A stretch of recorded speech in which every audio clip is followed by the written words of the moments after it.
The mountain did not care about rank. It did not care about the silver oak leaves on Major Dale Hargrove's collar, nor the commendations lining the wall of the briefing room back at the forward operating base 30 miles south. It did not care about the 10 years Hargrove had spent earning the right to stand in this particular doorway, at this particular altitude, watching a girl he'd never asked for shuffle into his command post like a stray dog that had followed the convoy up the switchbacks.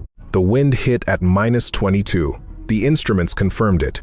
The instruments also confirmed that Specialist 3rd Class Tara Wren stood 5 feet 8 inches tall, weighed 146 pounds soaking wet, and had been assigned to Echo Recon as a replacement marksman after Staff Sergeant Dylan Brecky took a ricochet to the shoulder during the patrol 3 days prior. Those were the facts. What the instruments could not measure was how young she looked, 17, though the paperwork said 19, or the way she blinked against the driving snow as if surprised that weather could have opinions. "That's the replacement?" Hargrove asked. Lieutenant Cassie Norwood, his second in command, did not look up from the map table. She was 31 years old, 5 deployments deep, and had learned to choose her battles carefully. "That's what the roster says, sir. She looks like she should be in high school. She's a specialist. She looks like a specialist who should be in high school." Hargrove crossed the room in 3 strides. Behind him, the gas heater rattled against the wall of the prefabricated structure, a glorified metal box welded together in Bagram and flown up in pieces, now anchored to the ridge with rebar and hope. Outside, the wind found every seam. Wren. The kid snapped to attention, boots together, chin level, eyes fixed at a point somewhere above Hargrove's left shoulder. She was wearing cold weather gear that fit approximately right, not precisely, but approximately. Her rifle was slung correctly. Her hands were steady, at ease. Hargrove studied her the way you studied a piece of equipment before you trusted your life to it, looking for hairline fractures, for the wobble that indicated a deeper flaw. "Where are you from?" "Montana, sir. Town called Belfry." "Population?" "A beat. 214. "And you thought you'd come up here and help us out?" "Yes, sir." "Have you ever been above 8,000 feet before?" "Yes, sir. I hunt elk above 11,000 every fall." Hargrove almost said something to that. He didn't. He turned back to Norwood. "Get me battalion." Norwood picked up the handset and began working the frequency. While she did, Hargrove returned to the map table and stood over it with the expression of a man reviewing a problem he had already solved and was annoyed to find unsolved again. The map showed the ridgeline, the approach vectors, the positions of his 3 4-man teams distributed across the mountain's accessible faces. It was a defensible geometry. What it was not was well-staffed. Echo Recon had been operating at reduced capacity since Brecky's injury, and the rotation schedule that battalion had promised was running 2 weeks behind the schedule battalion had promised the week before. So here he was, short, a marksman, in a forward post at altitude, with a blizzard developing in the northwest and thermal imaging that was starting to show heat signatures in the eastern valley that did not belong to wildlife. "Sir." Norwood had the handset out. "Battalion's on, but signal is degrading. You have maybe a 3-minute window." He took the handset. "Delta Actual. This is Echo 6. I need a qualified marksman at my post by 0600. The one you sent me is..." He looked at Tara Wren, standing at parade rest with the careful stillness of someone who had learned that patience was a competitive advantage not suitable for current conditions. A pause. "Confirm." The reply came back in fragments. "Weather. Logistics. No available assets in the rotation." He stood and listened and watched the signal quality gauge fall from 3 bars to 2 to 1. "Copy," he said, and handed the handset back. "Seer." "I know, Lieutenant. Get me the roster. See who's available from the southern posts." And in the meantime, he turned back to Tara Wren without looking particularly interested in what he saw. "Send the kid home." The words landed in the room and stayed there. 2 other soldiers near the equipment table had the grace to look at the floor. Norwood said nothing. Tara Wren said nothing either. Her jaw moved once, the faintest tightening of muscle, and then her expression returned to the careful blankness of a young woman who had learned that the first response is rarely the right one. "Sir," she said, "I request permission to remain with the unit until a replacement is found." Request noted. Request denied. Norwood, find her a bunk and arrange transport for 0600. In the corner, Tara was looking at the western window where the snow had begun to change, character thickening, the flakes no longer individual, but beginning to aggregate into the dense curtain that meant the system was arriving in earnest. Her eyes moved across the snowfield with a specific, unhurried attention. A person reading something she had been taught to read. Hargrove noticed. He filed it away. The matter, as far as he was concerned, was settled. He did not hear the distant crack of an explosion until 40 minutes later. It came from the eastern ridgeline, a single sharp percussion that the mountain swallowed almost immediately, leaving only a faint echo that could have been anything. The kind of sound that made you stop mid-sentence and wait for the second one. The second one came 9 seconds later. Then a third, closer. Specialist Devin Marsh, on radio watch, looked up from his station. "Contact report from Alpha position, sir. They're taking fire from the eastern approach. 2 injured, 1 critical." Hargrove was already moving. "How many?" "Estimate 25 to 30. Moving fast, sir." They knew exactly where to hit.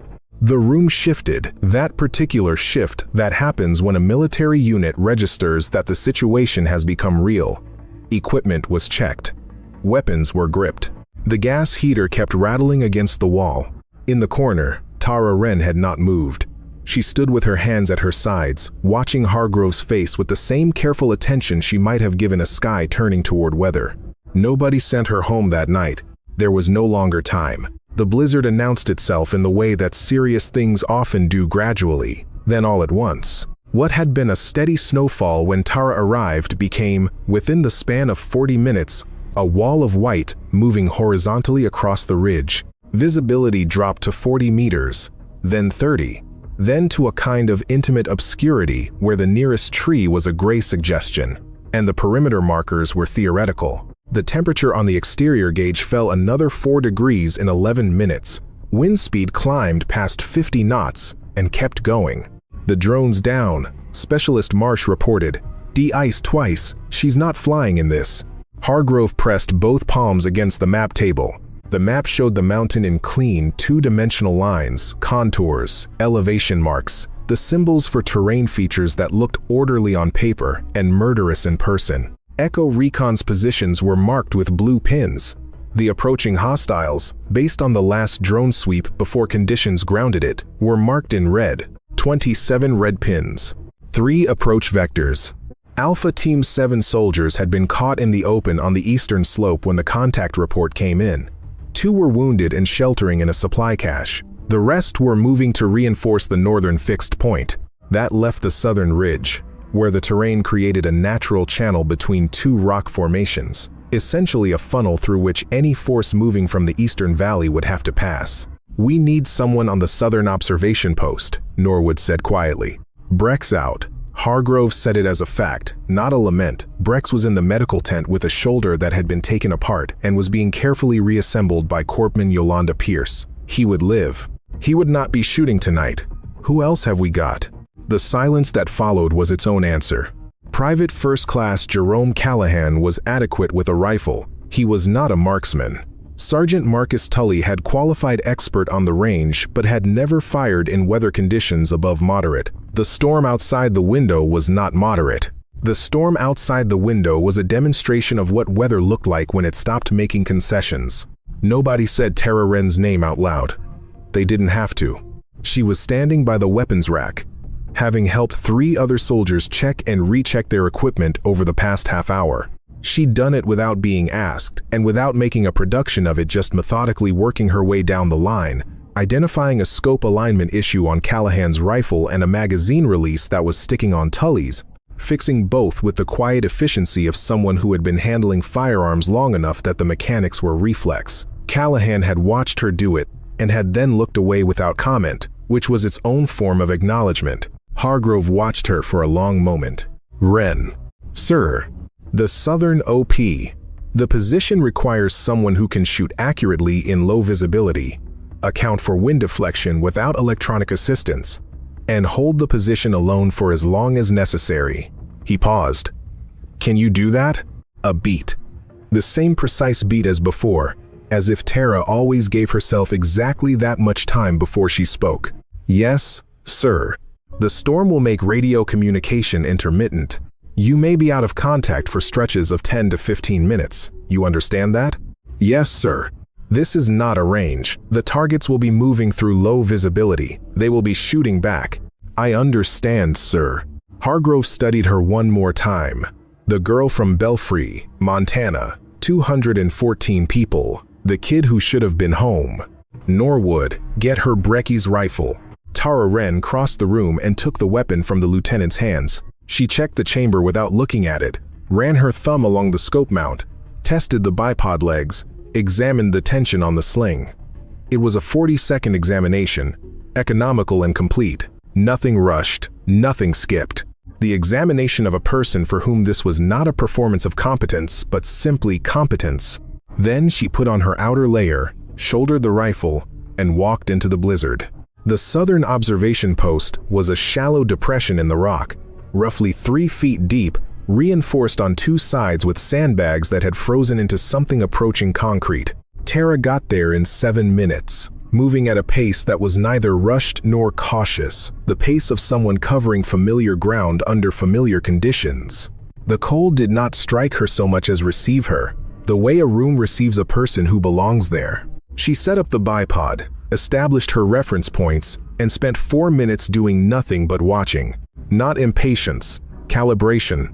Her father, Raymond Wren, had been a hunting guide for 30 years out of Belfry. He had been teaching Tara to read wind since she was old enough to carry a rifle, and what he taught had less to do with instruments and more to do with observation.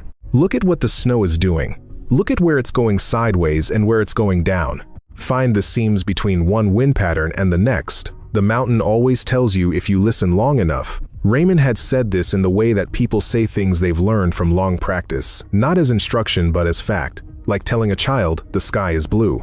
Tonight the mountain was talking, gusting from the northwest at irregular intervals, with a consistent base current from the northeast that varied maybe 8 degrees in direction but stayed remarkably stable in speed. The snow itself was behaving in 2 layers, a surface drift that moved faster and lower, and a middle layer that moved slower and higher, creating a visual effect like a time-lapse photograph of competing rivers. Tara watched both layers for 3 of her 4 calibration minutes, building a mental map of the wind's architecture in this specific place at this specific time. The 4th minute she spent on the terrain, the approaches, the rocks, the shadows in the white. At 2,247 hours, the first shape appeared, 63 meters. Moving in a low crouch parallel to the rock formation on the eastern side of the channel. Heavy winter gear, a weapon held across the chest. A second shape appeared 12 meters behind, then a third. Tara slowed her breathing, her father's voice in her memory, unhurried and specific. The bullet moves before you pull the trigger. You are not pulling a trigger. You are arriving at a decision that was already made. She adjusted for the northeast base current, 2.5 inches of correction at this distance. The first shape paused, scanning. Tara did not pause. The shot broke through the storm and was swallowed by it almost instantly. A flat crack that the wind took apart and scattered across the ridgeline until it was indistinguishable from the sound of the storm itself. Clean. Gone. The first shape went down. The second and third shapes scattered, one to the left, one to the right, moving instinctively in opposite directions, which was the correct defensive response and also, Tara noted, a readable response. She tracked right, adjusted, waited 3 seconds for the figure to make a decision about where to shelter. It moved toward the rock formation. She moved her scope 2 degrees left of where the figure was, and waited. The figure arrived at that point 4 seconds later. Second shot.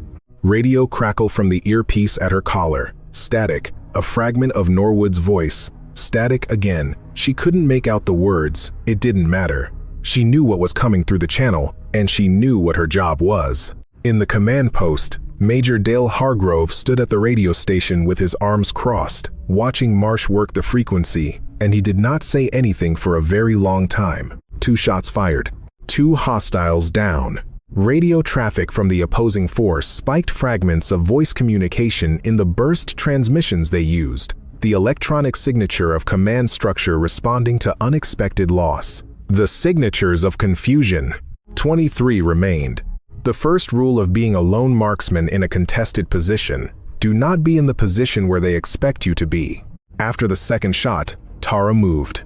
Not far, the channel was only so wide and her effective coverage area was constrained by the rock formations. But she moved 30 meters to a secondary position she had identified during her initial 4 minutes of observation, a natural shelf in the ridgeline where the snow had compacted against an overhang.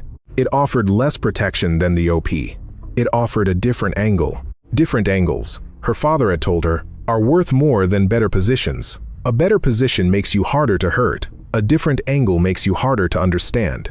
The first is useful. The second is decisive. The opposing force had stopped moving. That was a tell. Experienced units, when they took unexpected fire from a concealed position, did one of two things. They pushed through aggressively to overwhelm the shooter before she could relocate, or they stopped and tried to triangulate her position from the muzzle flash and sound. The storm had neutralized the second option. Muzzle signatures were scattered by the wind, sound was everywhere and nowhere, so they had stopped. That meant they were going to push. Tara waited. 7 minutes later, 3 figures emerged from different points, a spread formation designed to force a choice. She would have to commit to one target first, which would give the other 2 her location and a roughly 2-second window to identify and return fire. She committed to the leftmost figure and moved immediately after, not to another fixed position, moving while loading, covering 12 meters in a controlled run along the ridgeline, letting the snow and the wind and the rock cover the movement. She heard the return fire, 2 burst sequences, aimed at where she had been, the muzzle flashes orange and brief in the white dark. Neither hit anything except the rock shelf. The shelf did not notice. She went to ground at the 3rd position. 2 more shots, rapid, 4th hostile down, 5th hostile down, 5 eliminated, 22 remaining. In the command post, Hargrove was listening to the radio traffic they'd managed to intercept fragments of the opposing forces' communications routed through a translator app that gave imperfect but useful approximations. The fragments described multiple shooters, at least 3 positions identified, possibly more. The opposing force commander was calling for a reassessment. Multiple shooters? Callahan said from the corner, looking up. 1 shooter, Norwood said. Nobody disagreed with her. Hargrove turned back to the map. The red pins, 5 of them now removed, were reorganizing on the northern approach. The tactical logic was sound. If the southern channel was defended by multiple entrenched shooters, you didn't push through it. You found another way. They're redirecting, he said. North will hold, Tully said. Barely. What about the kid? Marsh was already on the radio. Static, more static. Then, faint but clear, a click, the 2-click acknowledgement they'd established as the check-in signal when voice communication was too difficult. 1 click, I'm okay. 2 clicks, contact. 2 more clicks immediately following. Contact, Marsh said. What's her count? Can't confirm, sir. Too much interference. Hargrove looked at the map. He looked at the window, white and featureless, the storm pressing against the reinforced glass like something that wanted to be let in. He called Tara Wren by her name for the first time. Wren, report when able. The radio answered with static and wind. The bolt was sticking. It happened in the cold, accumulated moisture, and a temperature drop in the last 15 minutes had found the 1 millimeter of tolerance in the action that wasn't quite right, and now the bolt required a firm heel of hand strike to cycle. Not catastrophic. Not yet. But adding a step to a process that normally took less than 2 seconds was the difference between a controlled engagement and an improvised one. Tara registered it, adjusted her grip, and moved on. The northern push had drawn most of the remaining force away from the southern channel. Most. Not all. 8 figures were still threading through the approach from the east, moving in a tight column that hugged the rock face, using the rock and the storm for cover. They were approximately 80 meters out and closing. 8 against 1 was not the same thing as impossible. Tara ran the math without emotion. She had 14 rounds remaining in the current magazine, plus 2 full spares. She had 3 viable positions within her movement range. She had a partial visual on all 8 targets. Though the storm reduced that to a partial shapes in white, their outlines imprecise, their spacing in the column visible but not exact. She spent 20 seconds building the mental model of their formation, their pace, their likely responses. She picked the target that would create the most disruption, not the lead figure but the third. Taking the lead triggered defensive reflex. Taking the third created disorder in the middle of the column, which caused the lead and rear elements to make incompatible decisions. Third figure. Shot. Bolt. Heel strike.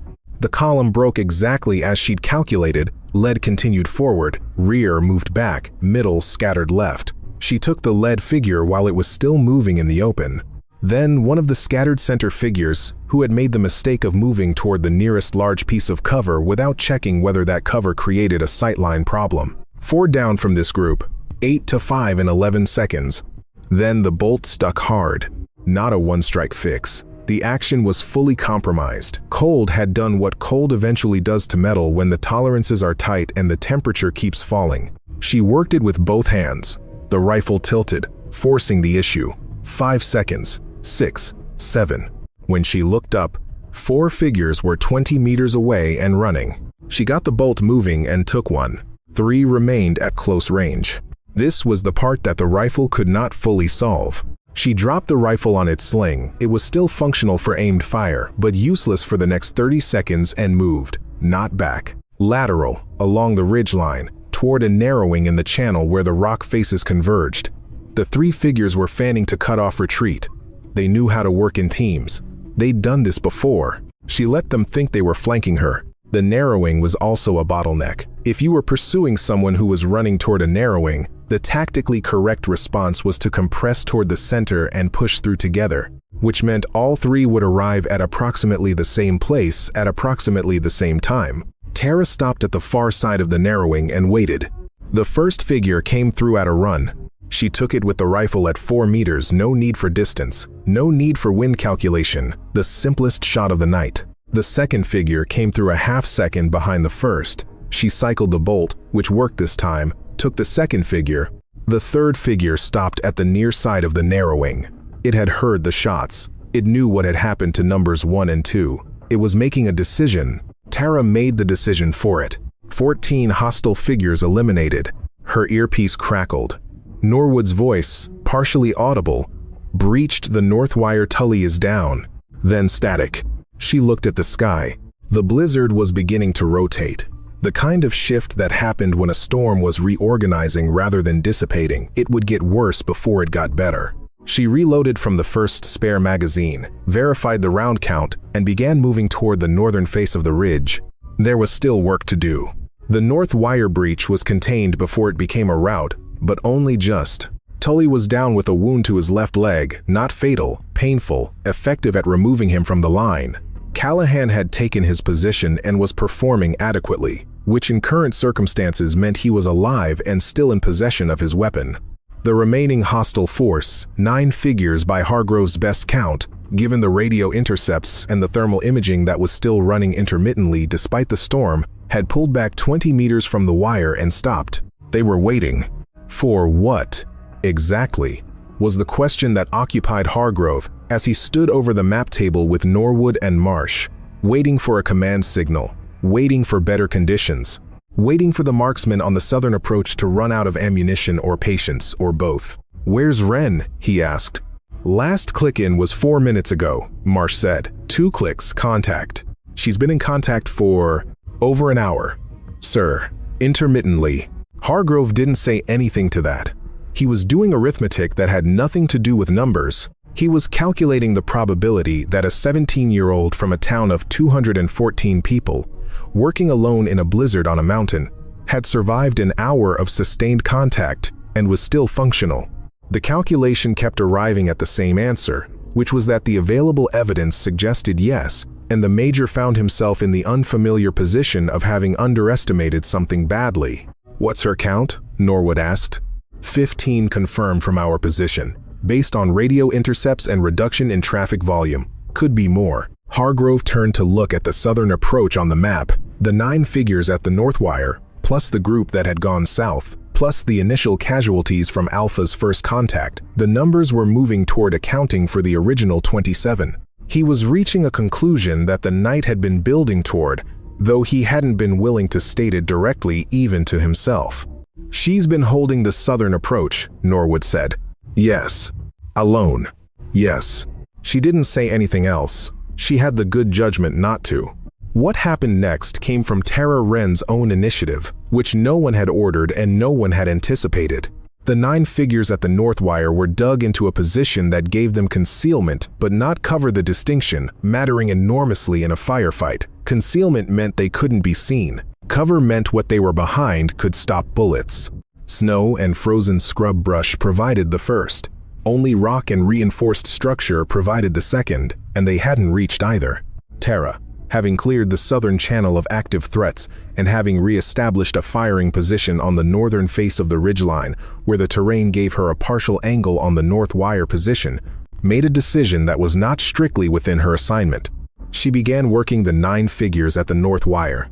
3 shots in 11 seconds. 2 confirmed, 1 uncertain.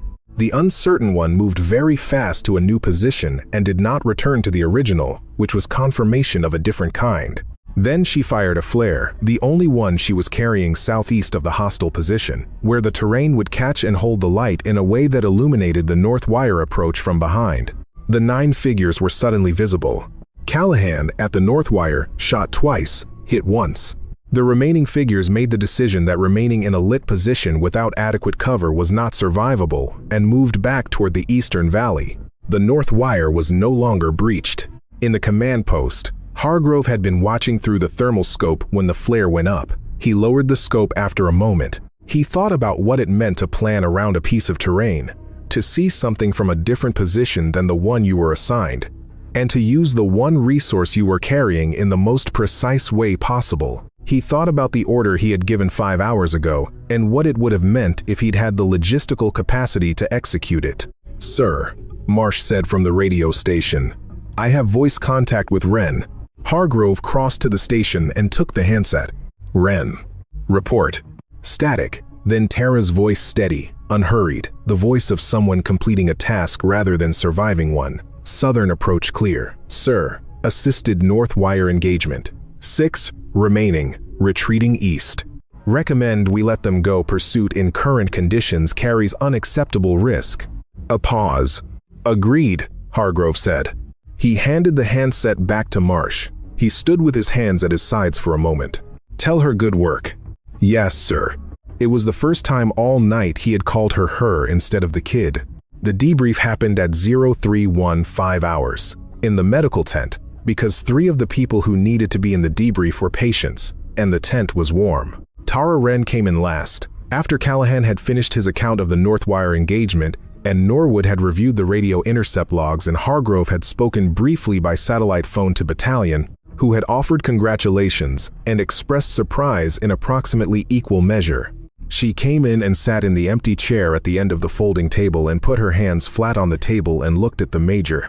She had a cut along her left jaw from a rock fragment, not serious, cleaned and dressed by Corpman Pierce, who had looked at her for a moment after she finished and then looked away without saying what she was thinking. Her rifle was field cleaned and re-oiled. Her hands were steadier than they had any business being. 21 confirmed eliminations from the southern approach and the North Wire engagement, Norwood said, reading from her notes. 4 retreated. 0 additional casualties on our side since the engagement began. Hargrove nodded. He was looking at Tara. "That count is yours." "Most of it, sir." "All of it." Tara didn't argue. Hargrove leaned forward. He was going to ask something that was not in his briefing notes and not part of standard debrief procedure. He asked it anyway. "How old are you?" The silence that followed lasted 4 seconds. 19, sir." "That's what your paperwork says." "Yes, sir." "I'm not asking what your paperwork says." Another 4 seconds. Something moved in Tara Wren's face, not distress, not guilt, something more considered than either. The look of a person deciding whether a truth is owed to a particular moment, and concluding that it is.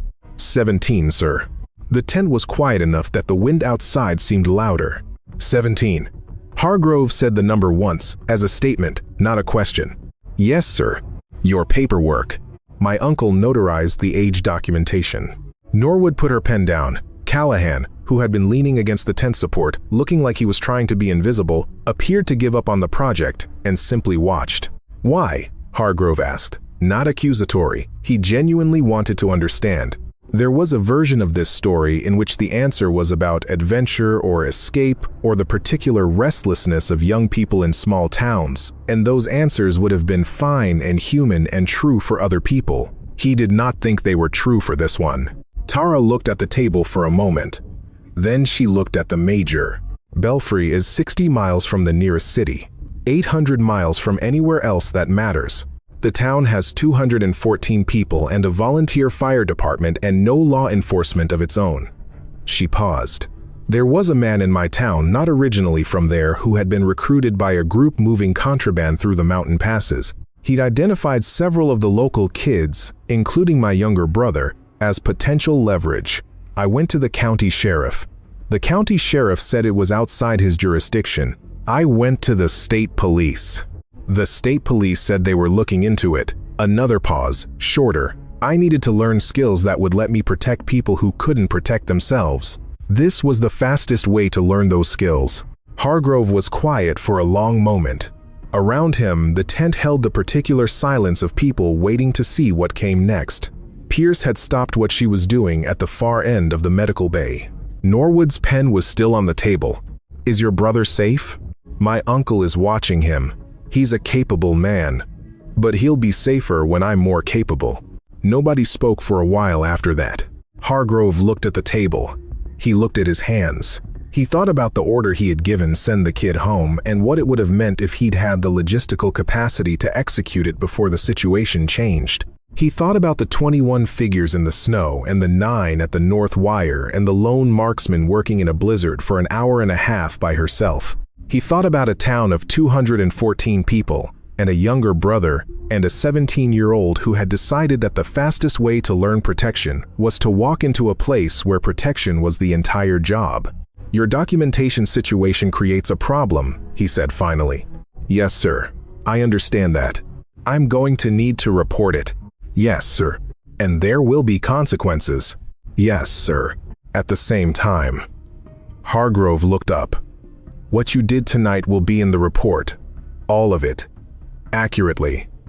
He held the young woman's gaze. Whatever comes of the documentation, the record of tonight doesn't change. Tara Wren nodded once.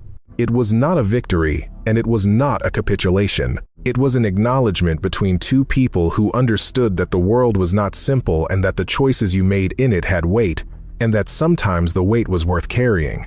They found the last 4 at 0430. It was not supposed to go that way. The 6 who had retreated from the North Wire were supposed to have continued east, down the valley approach, back toward whatever staging area they'd come from. The radio intercepts, after the retreat had gone quiet, which Hargrove had interpreted as disengagement. He had been wrong. 4 of the 6 had not retreated. They had circled a wide arc through the upper snowfield, moving above the cloud line, taking 2 hours to position themselves on the western approach, where the terrain offered a direct line to the command post structure. It was a calculated decision. It was also the decision of people who had taken a catastrophic loss and were moving from tactical to personal. The sentry alarm on the western perimeter tripped at 0428. By the time Hargrove got to the western wall with Norwood and Callahan and a rifle he hadn't fired in 3 days, the 4 figures were 60 meters out and moving with the speed of people who knew they had been seen. The math was bad. 3 defenders, 2 of whom had been awake for over 20 hours. 4 attackers who had been waiting for 2 hours in -22-degree cold, which meant they were slowed and cold affected, but also determined in the particular way that people get when they have submitted to great discomfort in service of a specific purpose. Determined people who are cold are not the same thing as incapacitated people. They still move, they still aim. Western approach, Tara Wren said, from behind them. She had not been in the command post. She had seen the sentry alarm from her position on the ridge and moved before anyone told her to. She came past Hargrove and Norwood to the gap in the western wall, a firing position that Callahan had been moving toward, and she went down on one knee in the snow and she looked at the 4 figures and she did the thing she had been doing for 2 hours. Her hands were bleeding. The cold had cracked the skin across her knuckles during the sustained exposure, and the movement and the gripping and the cycling of the bolt had opened those cracks further with every hour. She had not stopped working. The blood froze on her hands in the 30-second intervals between shots, and then cracked open again when she gripped the rifle. She had not looked at it once. First shot. 22. The remaining 3 figures split, 1 right, 2 left, and the 2 on the left were moving at different speeds, which meant they were not going to arrive at the same place at the same time, which was a problem that required 2 sequential solutions rather than 1. She tracked the faster one on the left. Shot. 23. The wind shifted a 15-degree rotation in the base current, the kind of shift that happens when a mountain storm is entering its final phase. She felt it on her face before the instruments would have registered it. She adjusted her hold, leading the remaining left side figure by a full body width. The figure paused to take cover behind a rock formation. Her shot hit the rock face 2 inches from the figure's head. A miss. The first miss of the night. She cycled the bolt.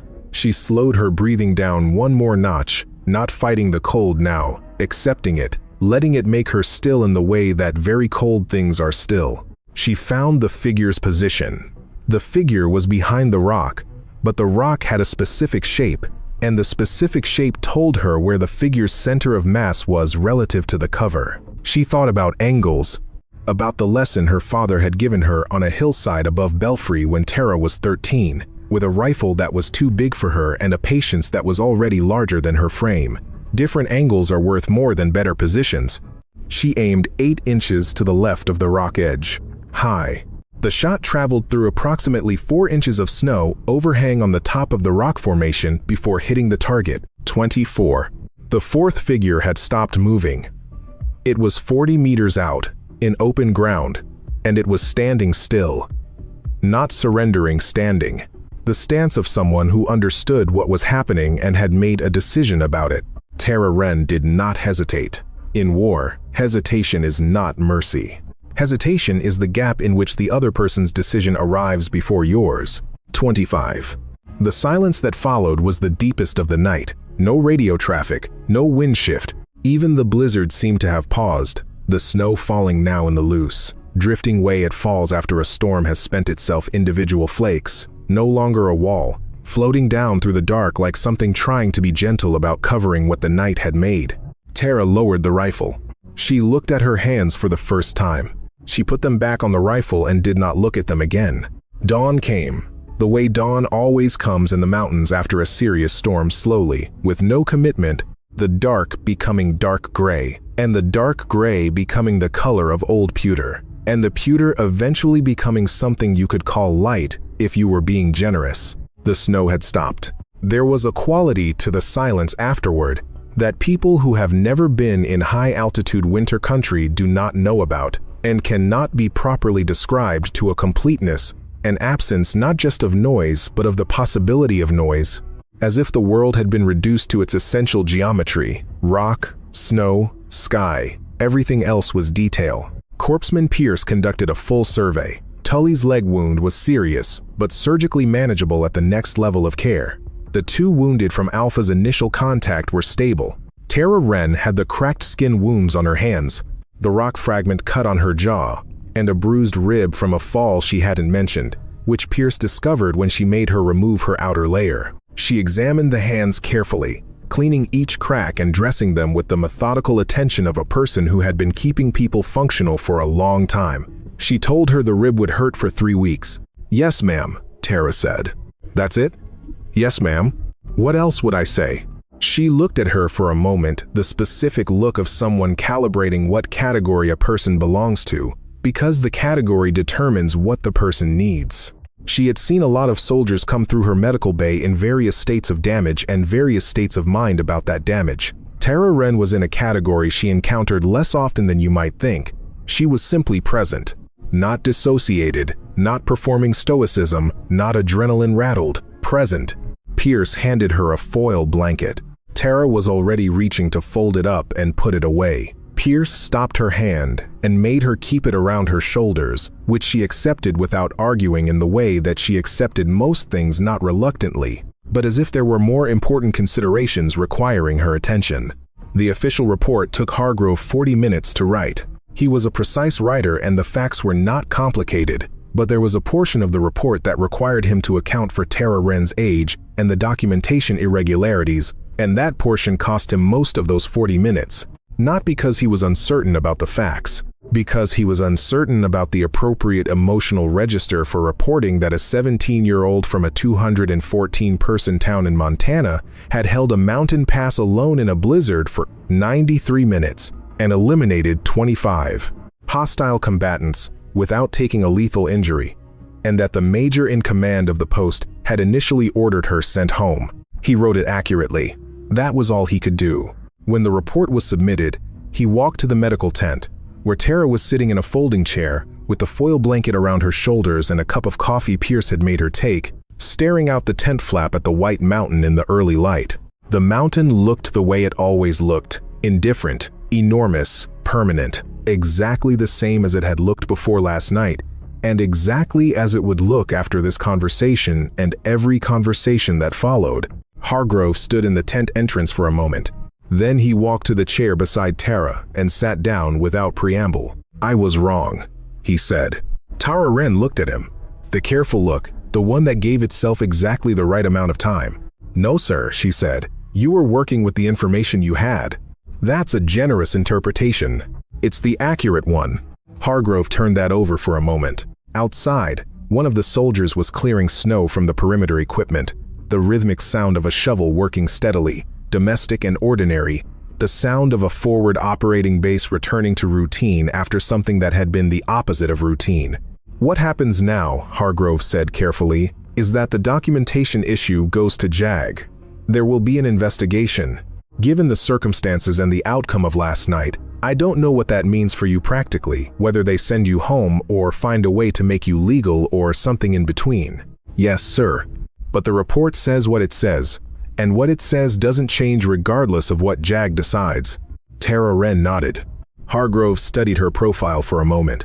The cut on the jaw, the hands wrapped in bandages that looked too white against the olive drab of her sleeve, the face of a young woman who was 17 years old and had done something that most people twice her age and with 3 times her training would not have survived. "Wren, sir, for the record, what you did last night." He paused, finding the precise words. "It was not reckless. It was not lucky. It was skilled and it was disciplined, and it saved this post." A pause. "I wanted to say that clearly." Tara turned and looked at him, then a full look, not the measured sideways attention she'd been giving the middle distance. There was something in her face that was not pride and not relief, but was in the neighborhood of both the expression of a person who had done a thing for their own reasons and found, unexpectedly, that the thing was also seen. "Thank you, sir," she said. It was the simplest sentence. It was also, in that tent, in that light, on that mountain, the only sentence that needed to be said. The story traveled the way stories do in small, closed communities, which is to say faster than rumor and with slightly more accuracy than legend. It started with the radio operators at Battalion, who had been monitoring the frequency during the engagement and had heard the situation evolve in real time. They told the story to the transport crew that flew in the medical evacuation the following morning. The transport crew told it to the duty officer at the staging base. The duty officer told it to the regiment's senior NCO, Master Sergeant Wayne Edgemont, who had been in the Army for 22 years and had a practiced resistance to anything that sounded like mythology. He had heard stories of extraordinary things in his career. He had found that most of them, when examined closely, turned out to be ordinary things that had been shaped by distance and repetition into something larger than the original. He listened to the account of what had happened on the south face of the mountain, asked 2 clarifying questions, one about the weather conditions, one about the confirmed count, and said nothing for a moment. Then, "A 17-year-old? 17. Alone. 93 minutes. 25. Yes, Sergeant Major." Edgemont looked out the window of the staging base operations room at the mountain, visible today in the clear post-storm light, clean and white, and completely indifferent to what had happened on its south face the night before. "What's the kid's name?" "Wren, Sergeant Major, Tara Wren." "Where's she from?" "Belfry, Montana." Edgemont wrote the name down. He was not a sentimental man, but he wrote it down carefully, the way you write down a thing you want to remember exactly right. He was not the only one. The name moved through the battalion's informal communication channels, the kind that operate alongside official channels and sometimes carry more information, and by the time the JAG officer arrived to conduct his investigation, 3 days after the engagement, Tara Wren had acquired a nickname that no one could precisely attribute to a first speaker: White Ghost. For the storm she'd worked in, for the way she'd been invisible in it, for the particular kind of presence that is achieved by mastering disappearance. The JAG investigation took 4 days.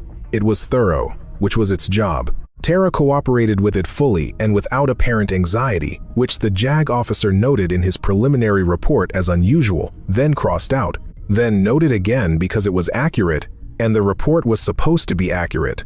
Thoroughness is a virtue. Accuracy is a higher one. The outcome was what Hargrove had estimated it might be. The documentation irregularity was real and was treated as real, but the surrounding circumstances were also real, and the law, at its best, attempts to account for circumstances. Tara Wren was not court-martialed. She was not dishonorably discharged. She was given an administrative separation, a pause, not an ending, with the understanding that when she was legally 18 and 11 months, her prior service record would be reviewed, and her path back to service would be clear. She was given leave to return to Belfry, Montana. She was given a formal letter of commendation, signed by Hargrove, that described the events of the night in specific and unambiguous terms. Hargrove shook her hand on the morning of her departure. The handshake was firm, both of them, not just the major's side. Tara Wren's grip was steadier than it had any right to be, given what the cold had done to her hands over the course of that 93 minutes. "Montana," Hargrove said.